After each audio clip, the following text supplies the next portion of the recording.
Hi guys, Coach Joe Micela with Performance One Advanced Sports Training, 2012 Olympic team coach for the sport of Olympic weightlifting. I get asked a lot of times by athletes, their parents, or even, their primary sport coaches, hey, I just watched Christian McCaffrey do this workout. Should we do that? Or is this beneficial for us? Or I just watched LeBron James do this workout. Should we start doing that? Whatever it may be, they'll look at the extreme upper end of that sport, the upper echelon, the pinnacle of the sport, and people always want to bring it down. No different that you see whoever wins the national championship or the Super Bowl for football, and you say, hey, they did a particular type of defense, and next thing you know, every college or every high school program down to Pee-wees is now trying to implement that particular defense or the West Coast offense, and you're like, hey, these kids can't do it at 12 years old. They lack certain fundamentals. And what I'm trying to say is that, not that anything in particular that Christian McCaffrey is doing wrong, I just said, you just can't mimic that with, say, a 16-year-old or even other college kids, because you don't know whether they put the time and energy in. In Christian's particular situation, and I don't know him personally, but I do know that his dad was an NFL player, he was a high-level athlete. His mom was a high-level soccer player. First off, you got good genetics, okay? Your mom and dad are both high-level athletes. It's going to trickle down to, I don't know how many kids he has, how many brothers and sisters, but it's going to trickle down to one of them. So in his particular case, you have that as a starting point. You have to have a good engine in order to make a race car.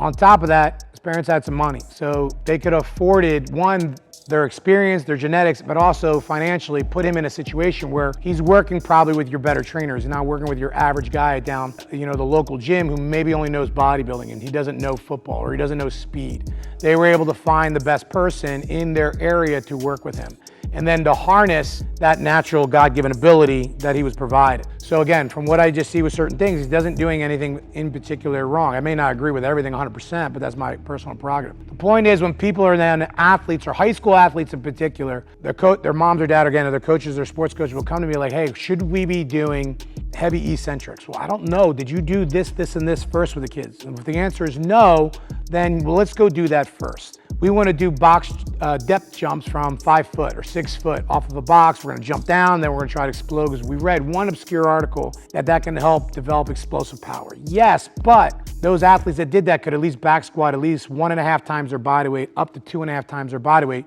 to be able to absorb that kind of force of landing from that great height. Are you doing that already with these kids? No, we're not doing. Well, then you can't do that. So there's certain progression of fundamentals that have to take place, and sometimes it takes years.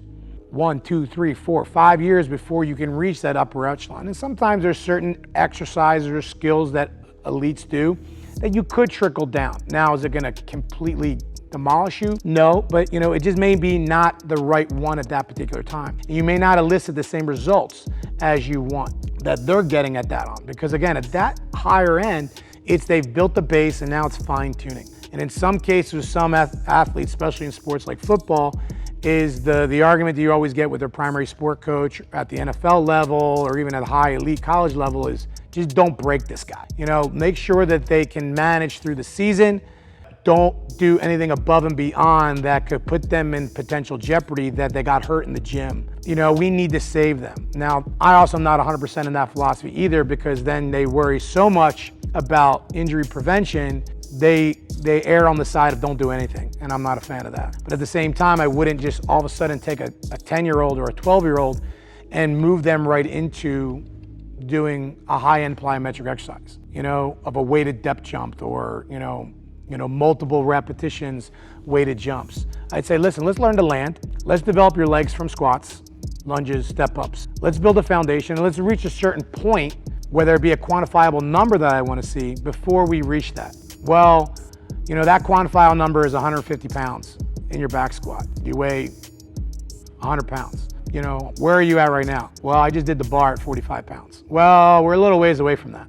Whereas somebody else is, hey, I want 150 pound back squat. I'm about 112 pounds and I'm already at 135. Well, that person is closer to that goal. So now they're months away potentially from that goal. So then now you can now move into that, or it's years. Just like an athlete who's coming back from an injury from their sport. They just blew their ACL out. I remember having this many times conversation. I said, hey, well, the doctor cleared me. I said, well, The doctor cleared you to resume back to activity, not necessarily to play full contact. Well, it's kind of a gray area. Well, it's not really. Before you got hurt and you blew your ACL out, you could back squat 365 pounds. How much can you do now? Well, I could do 135 pounds. So what tells you that you are strong enough to do play right away? You're asking for another injury. So we have to build them back up again, to get that foundation and set those markers of saying, hey, you got to get to this point before we can now do this. Same thing with teaching high-level skills or following high-lelevel programming. You have to show either a weight, a quantifiable number, whether it's a 100-kilo snatch or it's a 200-pound back squat, or it's capacity of work. I am more of a fan of not only the weight that's lifted, but more so the capacity of work. Can you now do that 200-pound back squat, but can you do it for 5 sets of 5 with a less than 2-minute rest? No. I get to 2 or 3 sets, and then by the 3rd or 4th set, I can only get 2 or 3 reps because then I fatigue really great, and then I have to add extra sets at the end. Well, that tells me your work capacity is not ready yet. Or I did it, and then the next day I was destroyed, to the point where it took me 3 weeks to recover.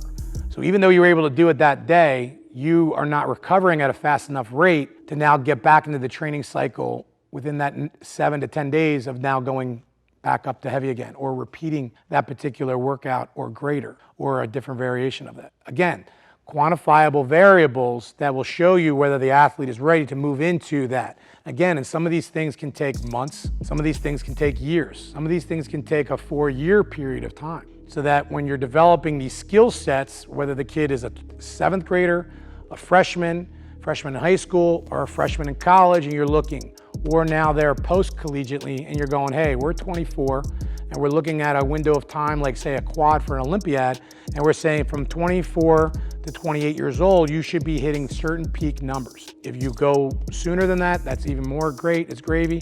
But we know that there's certain fundamentals that just take time. That work capacity, your ability to handle and process a high degree of work at a certain threshold of intensity.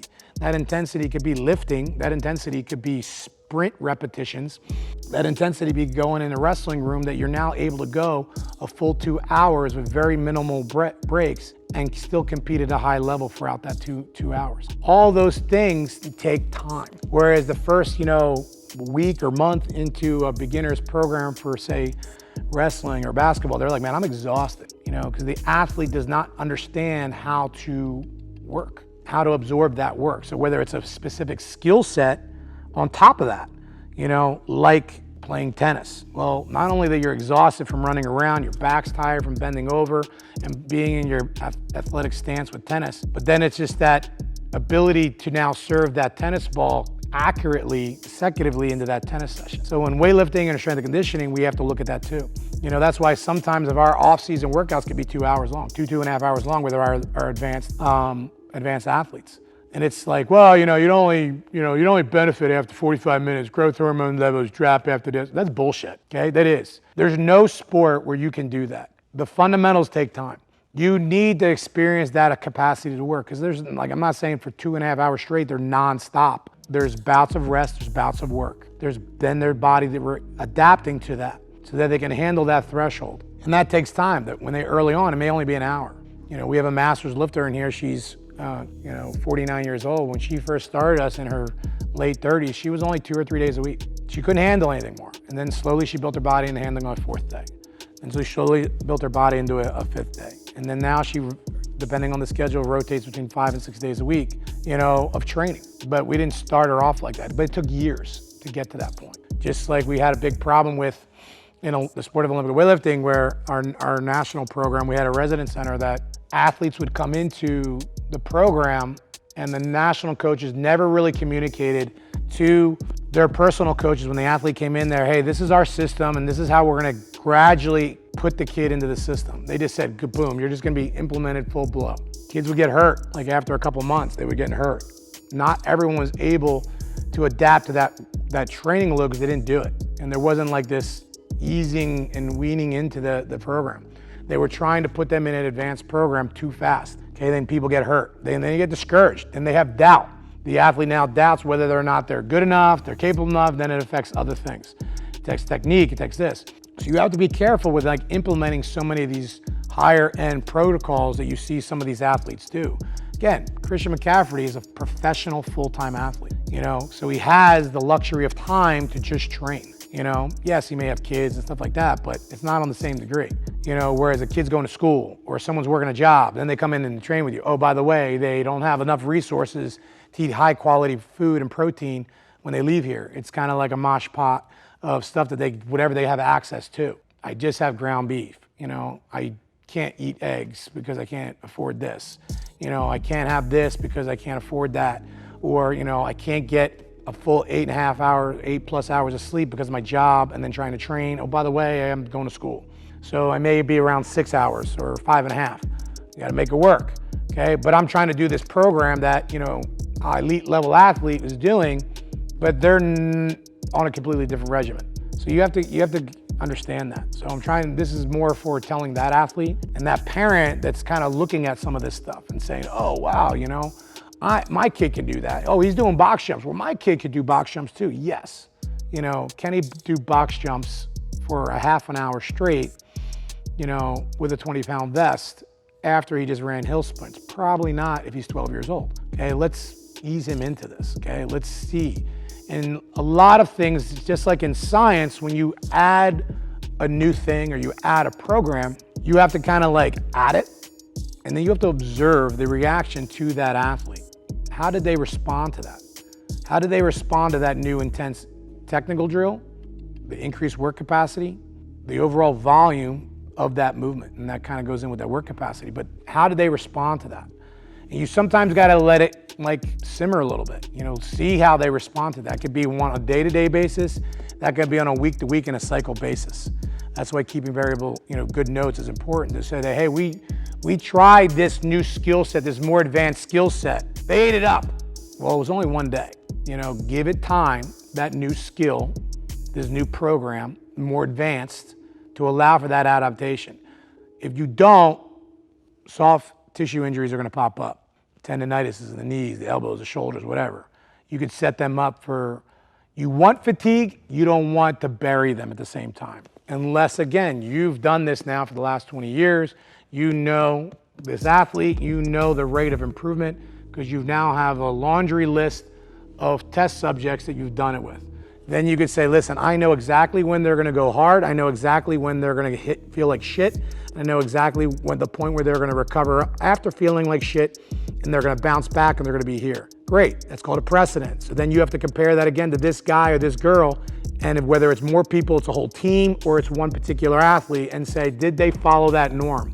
They did, great. You're 10 out of 10 with this program, how you made the jump up to a more intense, higher level of skill set, work capacity, wherever it may be. But you have to allow that time. If you're a new coach, you're a young coach, you don't have that luxury.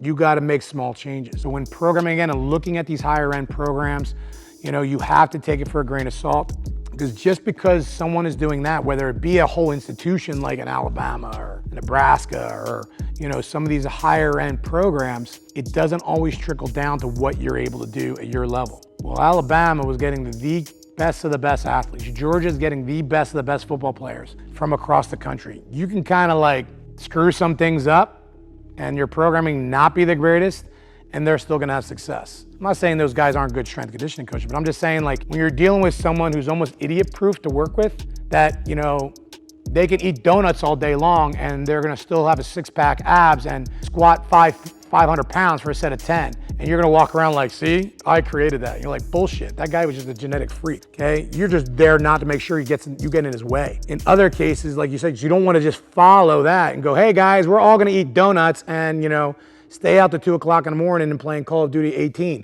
No, like that's not gonna be the most beneficial thing for you and your program. Plus, you may not have access to the type of equipment they have, the type of time, well, that limits you. If you have 55 minutes to train versus you have 2 hours, that limits you. We don't have to worry about bullshit. Yeah, it's a different situation. Keep that in mind, okay? We always want to know that. Guys, 75% of our viewers are not subscribed to our channel. Please reach out, hit that like button, subscribe to our channel. It helps us develop the content that you want to hear.